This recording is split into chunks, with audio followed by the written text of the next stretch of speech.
Eu sei pelo nome de Laúcha, mas eu não sei se o cargo, se ela é de amiga, se ela é evangelista. Amiga. Amiga Laúcha. O público é seu. Se você quiser A paz do Senhor Jesus, igreja. Glória a Deus. Eu peço desculpas, hoje eu tive um dia de sindicância e quando eu estava pronta para sair, o irmão me ligou, apareceu uma demanda do secretário. Eu falei, Jesus, o que o senhor está fazendo, meu Deus? E aí eu não sabia quais eram os trajes, né? Eu estava de calça, eu falei, meu Deus do céu, será que eu vou direto de calça? Será que eu vou de saia? Não corro em casa, eu vou com uma saia. Mas também não podia ter vindo de calça, não podia. Da próxima vez eu já venho direto, faço igual a irmã. É uma alegria conhecer mais uma casa do Senhor. É uma alegria conhecer mais um pedacinho do céu. É uma alegria saber que eu e você um dia estaremos no céu e não vai ter denominação, não é verdade? Estaremos todos juntos, quadrangulares, batistas, assembleanos. E eu dou glórias a Deus por isso, por conhecer mais um pedacinho do povo que vai morar no céu. Irmãos, abramos a Bíblia. Não pode deixar. Abramos a Bíblia em Gênesis.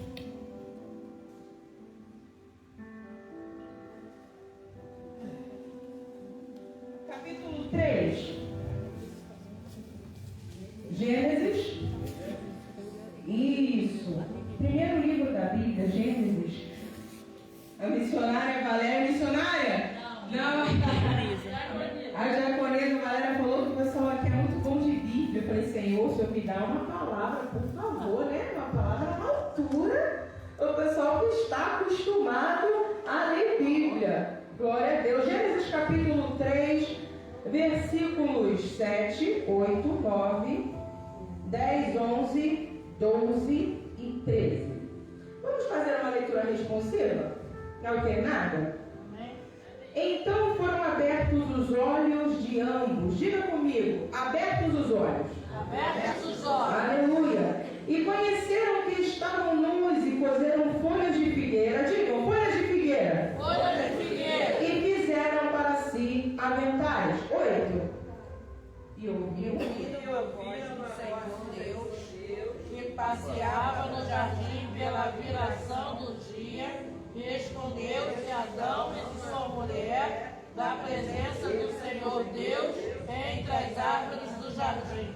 Repita comigo, escondeu-se da presença. Da presença. Escondeu-se da presença. Escondeu-se da presença. Aleluia. 9. Chamou o Senhor Deus a Adão e disse, onde estás? 10.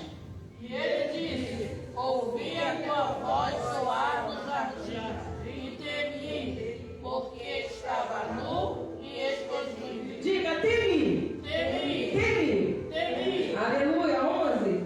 E Deus disse, quem te mostrou que estavas nu? Comeste tu da árvore do que te ordenei para que não comesse? 12.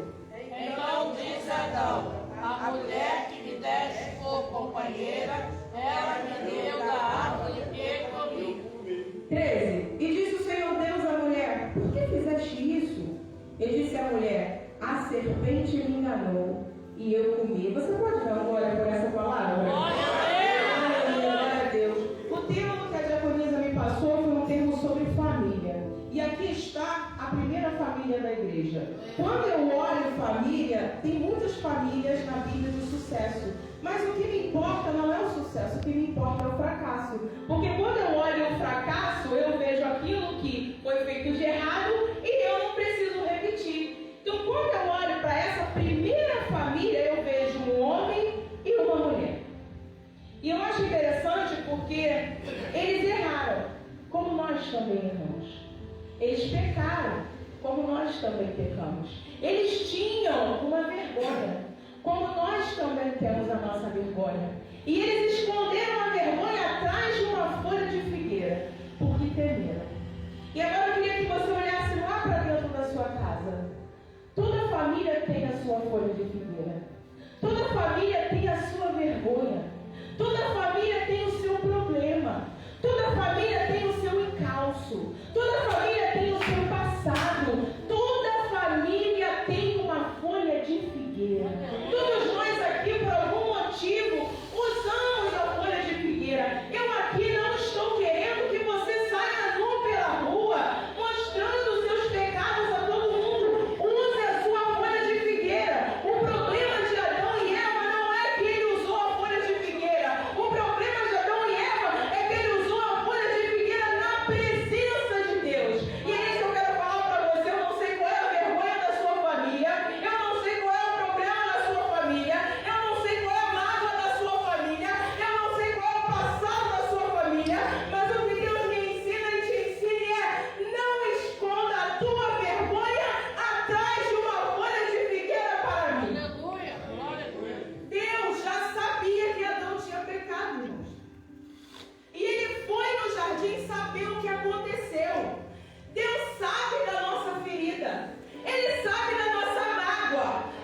sabe do nosso encalço, Ele sabe do nosso problema, mas o Senhor não nos julga. Ele vai até o jardim da nossa consciência, Ele paira sobre o jardim da nossa alma e diz assim: o que foi que aconteceu? Só que Adão e Eva não sabiam o que nós sabemos hoje.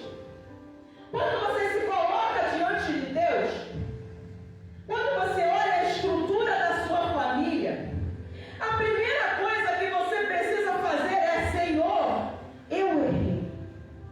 Senhor, eis aqui a minha vergonha, eu pequei. Senhor, por causa do meu passado, por causa do meu nervoso, por causa do meu estresse, por causa da minha ignorância, Senhor, eu errei. Só que Adão e Eva, quando se colocam diante de Deus, eles não têm essa postura. E essa postura, eu acredito, quando Adão e Eva comeram fruto, eles não foram jogados imediatamente. Não foram expulsos imediatamente. Deus primeiro se apresenta. E Ele quer saber o que aconteceu. Só que Adão, ao invés de dizer, porque, olha, pensem comigo.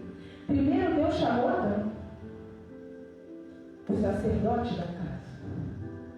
Chamou o pai da casa. Chamou o Senhor da casa. Mas quem comeu a fruta primeiro foi a Eva. Por que Deus chamou Adão? E então Deus chama Adão e diz assim: Adão, você comeu o fruto que não era para comer. O que Adão era para ter feito? E o que Deus espera de mim e de você hoje? Senhor, eu comi. Senhor, eu comi. Filha, você falou aquilo que não deveria. Senhor, eu falei. Você agiu daquele jeito que não deveria. Senhor, eu agi. Eu fico pensando, se Adão tivesse sido um homem de verdade e tivesse dito assim: Senhor, eu comi. Puxa vida. Mas não. Ele tem uma atitude que Deus não suporta. A Bíblia diz que Deus ama o coração arrependido, mas não suporta o coração contrito, o coração de pedra. Ele ama o coração contrito, mas odeia o coração resistente, o coração de pedra, a consciência de pedra. E daí Adão, movido de um coração de pedra, ele não quer se culpar, ele quer buscar um culpado. E quem ele vai culpar? Deus. Senhor, foi a mulher que tu me deste. E aí ele já desiste de Adão. Porque um homem que não se arrepende, Deus só desiste.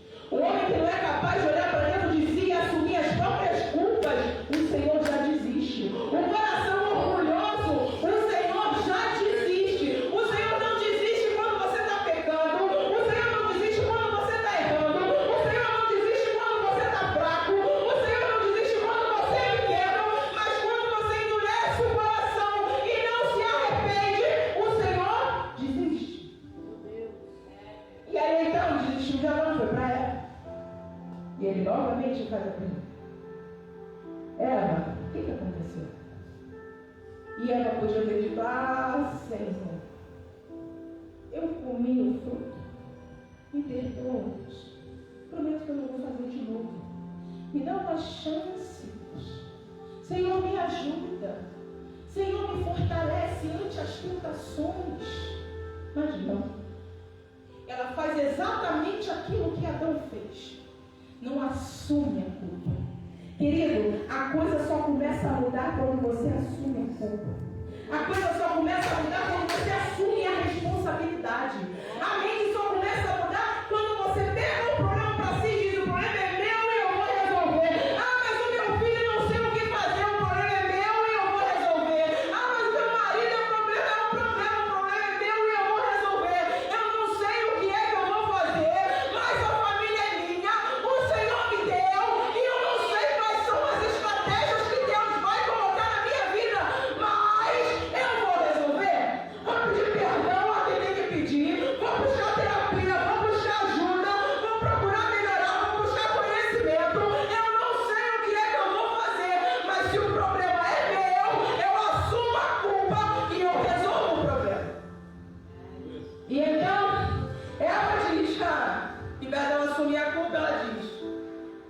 serpente que me enganou. Então, Deus quiser, rapaziada. É difícil o negócio com vocês não assumem nada. E aí, já que vocês não assumem nada, saem do paraíso. Mas eu acho engraçado que a folha da a figueira é uma árvore interessante. Ela aparece em 2 textos da Bíblia que eu gosto muito. Ela aparece na figueira seca e ela aparece na figueira estéril, que é uma parada. E aí eu queria que você colocasse essa folha, essa figueira, essa árvore de figueira, representando a sua família. E engraçado que de repente você vive uma situação hoje que você olha uma figueira seca e você olha a sua figueira estéril. Qual é a diferença entre a figueira seca e a figueira estéril? A figueira seca é uma figueira que tem folhas muito lindas. A figueira seca ela é tão enganosa que você, quando Jesus olha ela de longe, ela pensa assim: com certeza eu vou lá, eu estou com fome e eu tenho certeza que aquela árvore, por causa daquelas folhas, tem frutos. A árvore seca, ela te engana tanto. É aquela árvore seca que aparece no Instagram. É aquela árvore seca que aparece no Facebook. É aquela árvore seca que você vê nos filmes, nos comerciais. É aquela árvore seca que não é real, que é falsa. Porque, querendo ou não, querido, todos nós temos problemas. Todos nós temos falhas. Todos nós temos imperfeições. Uma família que se apresenta como figueira, perfeita, santa, incrível, maravilhosa, irrepreensível, não é de verdade. Não é de verdade. E então você que tem a sua figueira estéril, de repente você tem aquele filho que você está buscando que ainda não aceitou Jesus, de repente você tem aquele marido que você está buscando e ainda não aceitou Jesus. Calma, calma, porque é só figueira estéril. Uma hora vem. É melhor ser estéril do que ser falso. É melhor ser estéril do que ser de mentira. É melhor ser estéril do que ser de plástico. É melhor ser estéril do que ser de mentira. Calma. O que Deus está chamando você para viver é algo de verdade, não é de mentira. E então aquela árvore era tão linda. Jesus se aproxima e não acha nela nenhum fruto. Bota a mão e senta. Porque Deus aguenta o corpo do filho. Deus aguenta o infrutífero. Deus aguenta o estéril. Mas Deus não aguenta o que é falso, o que é mentira. E Ele traz a mão. Só que a árvore estéril, eu gosto da árvore estéril. Primeiro porque a árvore estéril é de verdade. Tem 3 anos que o Senhor da vinha vai até ela para poder buscar fruto e não encontra. E ela não está fingindo que tem fruto, ela não tem mesmo. E às vezes você é o Senhor da sua figueira. Às vezes você está pensando, já tem 1 ano, já tem 2, já tem 3, já tem 5. Ah, Senhor, eu quero arrancar essa figueira da minha vida. Eu quero arrancar essa figueira do meu terreno. Eu quero arrancar esse problema da minha situação. Já tem 5 anos, já tem 10 anos que eu oro por essa pessoa. Eu quero arrancar, porque é infrutífero. E eu acho engraçado que vem o homem que produz vinho. Vem o homem que sabe de vinho. Vem o homem que cultiva o vinho. Ele não cultiva figueira. Ele é especialista em vinho. E o recado que ele dá para mim e para você hoje, nós, a dona da figueira, diz assim: não corta não. Não desiste não. Não para de orar não. Não para de desistir não. Eu sou o dono da vinha. Não desiste, não desiste, não desiste. E ele dá um prazo. Eu não sei qual o prazo que Deus vai dar para a sua figueira. Mas eu vou dizer para você qual é o processo. E de repente, o que está faltando para você é acalmar teu coração para Deus começar o processo. Porque olha o que o dono da vinha diz. Senhor, não corta essa vinha não. Espera até o final do ano. Eu vou fazer alguns procedimentos para ver se ela dá fruto. E começa o primeiro procedimento. Eu vou escavar. E aí o que é escavar? Você vai tirando a terra. Vai tirando a terra. Vai tirando a terra. Se tiver fundo lá na raiz, vai aparecer. Se tiver protegendo a terra, vai aparecer. Se tiver raiz quebrada, vai aparecer. Se tiver problema oculto, vai aparecer. Vai aparecer, vai escavando, vai escavando. E a pergunta de Deus para mim, para a tua vida hoje, você está pronto para isso? Você está pronto para suportar o processo? Eu quero fazer, mas eu vou ter que tirar a folha de figueira. Vou ter que mostrar suas vergonhas. Você está pronto para não desistir? E engraçado que à medida que você vai escavando a raiz, escavando a raiz, escavando a raiz, o que acontece com a árvore? Ela lá? Tira a terra da raiz para você ver. E às vezes, querido, você está, Senhor, eu não aguento mais. Senhor, parece que o mundo está desmoronando. Senhor, parece que os problemas só aumentam. Esse menino, cada dia que passa, um problema novo me dá. Esse marido, cada dia que passa, um problema novo me dá. Essa esposa, cada dia que passa, mais um problema tem. E você está pensando que o Senhor te abandonou. Mas o Senhor não te abandonou. Ele só está escavando. E quando a gente escava, a árvore balança. Não é para o teu mal, é para o teu bem. Está balançando aí, o Senhor está agindo. Está balançando aí, o Senhor está atuando. Está balançando aí, Jesus está tratando. Está balançando aí, mantenha-se firme, o Senhor está escavando. E aí depois que escava, joga adubo e tapa. Só que até a areia sentar, ela vai ficar balançando. Deus está cuidando da sua casa. Deus está cuidando da sua família. Deus está cuidando da tua terra, da tua parentela. Você está aqui com o coração quebrantado, buscando ao Senhor. Para de comparar a tua família com figueira falsa. Para de comparar a tua realidade com figueira falsa, com figueira seca. O Senhor tem algo de verdade para tratar com você e com a sua família. Em nome de Jesus, aguenta o processo. Sua família vai estar aqui. Sua família vai servir ao Senhor. A sua família vai servir ao Senhor de verdade. Só aguenta o processo. Eu acho interessante que a base do texto, que eu já estou terminando, fala sobre Josué. Não é isso? Lá no final de Josué. E quem estuda sabe que no texto, a introdução é o objetivo do texto. E o final é aquilo que tem de mais importante. Eu, quando leio um texto que não é muito do meu interesse, eu vou direto para o final, porque o final é que importa. Não é isso? Às vezes eu leio a introdução e o final. E Josué é um homem muito jovem. E ele tem ali o objetivo de carregar todo um povo para uma nação. Eles atravessam o rio, derrubam o muro de Jericó, conquistam várias terras, destroem vários povos. Mas no final do texto, eu acho interessante porque no final do texto ele entende que o que importa não é o povo, o que importa é a casa. O que importa não é os outros, o que importa é a família. O que importa não é o todo, o que importa é o singular, é o íntimo, é o único. E ele fala assim, olha, eu não sei o que vocês vão fazer.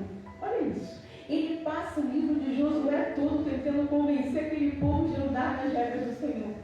Ele passa o livro de Josué todo tentando convencer aquele povo a seguir o Deus dos exércitos. Mas lá no final ele entende que a conversão é um processo individual, espiritual. Meu Deus.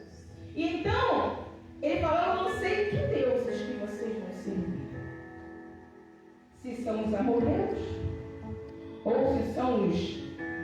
lá do outro lado do rio. E eu fui fazer uma pesquisa sobre o outro lado do rio. Irmão, o outro lado do rio tem aquela história que você não vai mudar. Do outro lado do rio tem uma situação que você não vai mudar. Do outro lado do rio tem uma perda, tem uma circunstância que você não vai mudar. Do outro lado do rio tem uma morte que você não vai mudar. Do outro lado do rio tem um passado que você não vai mudar. E olha o que Josué diz. Se vocês quiserem ficar lá no passado, do outro lado do rio, quando a gente ficava perambulando no deserto, lembrando de toda aquela circunstância de mágoa e sofrimento, fique à vontade. Eu, Senhor, não vou para o outro lado do rio. Eu e a minha casa, não vou para o outro lado do rio. Às vezes, querido, sabe o que está faltando? Você, uma vez que atravessou o rio, não consegue deixar as histórias que estavam lá do outro lado do rio. Você lembra de coisas de 5 anos atrás.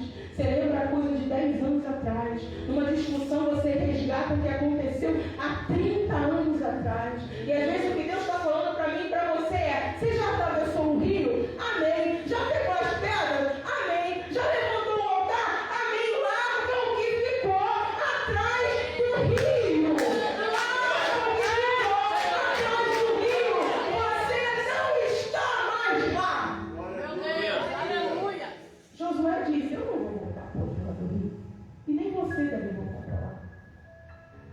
E aí depois ele fala assim: nem vão seguir os deuses dos amorreus. E eu fui estudar como é que vivia os povos que viviam embaixo da divindade dos amorreus. Era um povo incrédulo, era um povo desonesto, era um povo mentiroso, era um povo idólatra, era um povo sem caráter. Meu Deus, eu fico olhando, morreu hoje, né? Está fazendo a festa. Nossa, morreu muita gente, morreu, não está vivo. É muita mentira, é muita falsidade, é muita falta de amor, é um torturando o outro, é um magoando o outro. E olha, e às vezes, e olha o que Josué diz. Primeiro ele começa: eu.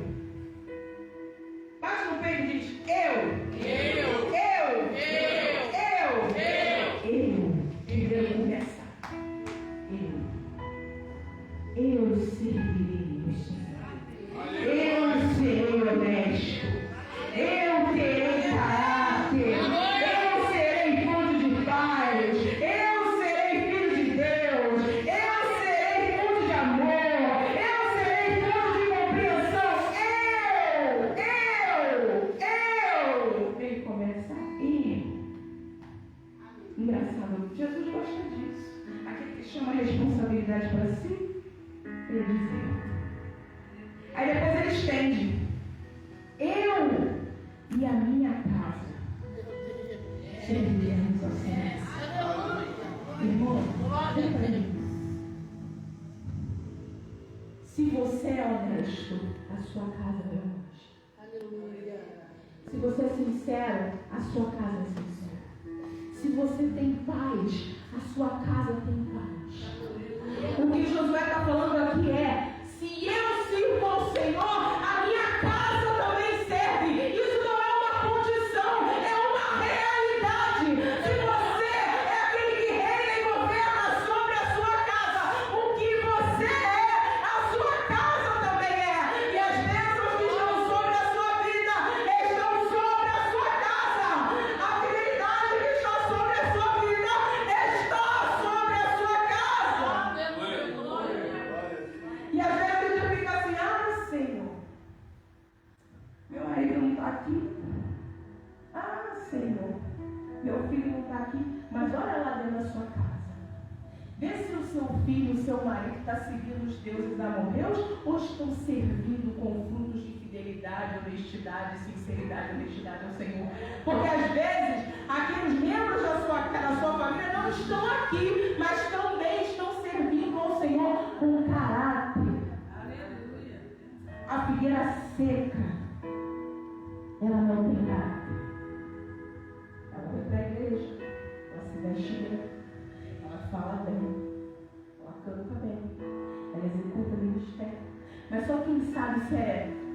figueira frutífera ou estéril é quem está lá dentro da casa dela, é quem está lá dentro da casa dele, porque é lá que se revela o caráter. E às vezes você está crucificando o membro da sua casa só porque ele é figueira estéril, mas tem caráter. Olha o que a Bíblia diz: é o Espírito que convence do pecado e do juízo. Não é por muito falar. Às vezes, sabe o que está faltando? Ó? Não é por muito falar. Às vezes, quanto você mais fala, mais você mostra para Deus que você não está preparado para passar pelo processo que Deus quer passar a sua família. Deus já tem um carinho por você, te segurando, resguardando, porque você não vai aguentar o processo.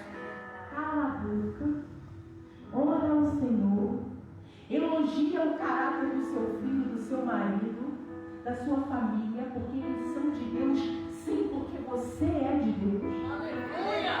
Espera o processo. Porque quando essa árvore sacudir, você vai precisar estar em pé. Então começa a orar, começa a buscar a palavra, começa a jejuar. Porque quando essa árvore sacudir, você vai precisar estar em pé, focando o olho no processo, focando o olho em Jesus, focando o olho na videira, porque Ele é fiel para começar e completar a obra. E eu agradeço a meu